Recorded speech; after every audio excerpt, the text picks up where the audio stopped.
আধিপত্য বিস্তার ও পূর্বশত্রুতার জেরে রাজধানীর রামপুরায় সন্ত্রাসী ইয়াসিন খান পলাশ ওরফে কাইল্লা পলাশকে গুলি করে আরেক সন্ত্রাসী গ্রুপ। এ ঘটনায় ইমাম হোসেন নামে একজনকে গ্রেফতার করেছে পুলিশ। তবে ইমাম কোন সন্ত্রাসী গ্রুপের সে বিষয়ে কোনো তথ্য দেয়নি পুলিশ। শুক্রবার দুপুরে রাজধানীর রামপুরায় গুলি করা হয় পুলিশের শীর্ষ সন্ত্রাসীর তালিকায় নাম থাকা ইয়াসিন খান পলাশ ওরফে কাইল্লা পলাশকে। 1 মাস আগে কারাগার থেকে জামিনে মুক্তি পাওয়া পলাশ আশঙ্কাজনক অবস্থায় হাসপাতালে ভর্তি। যুবদল নেতা মিজান হত্যা মামলায় দণ্ডিত ছিলেন পলাশ। 2002 সালের 29 মে রামপুরায় মিজানকে গুলি চালিয়ে হত্যা করা হয়।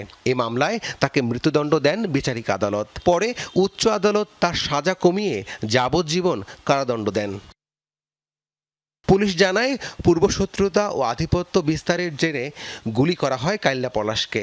এই ঘটনায় জড়িত সন্দেহে ইমাম হোসেন নামে একজনকে রামপুরা থেকে গ্রেপ্তার করেছে পুলিশ। জব্দ করা হয়েছে তার ব্যবহৃত একটি মোটরসাইকেল। উনি বাইকার হিসেবে শুটারদের নিয়ে আসছেন এবং শুটারদের সেফ এক্সিট দিয়েছেন।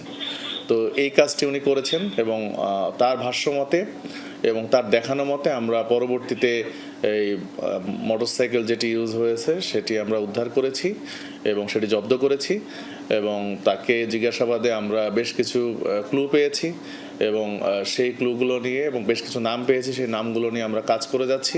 দুটি মোটরসাইকেলে গুলির ঘটনায় অংশ নেয় 6 জন। বাকিদের ধরতে কাজ চলছে বলেও জানিয়েছে পুলিশ। রাব্বি সিদ্দিকী, যমুনা নিউজ, ঢাকা।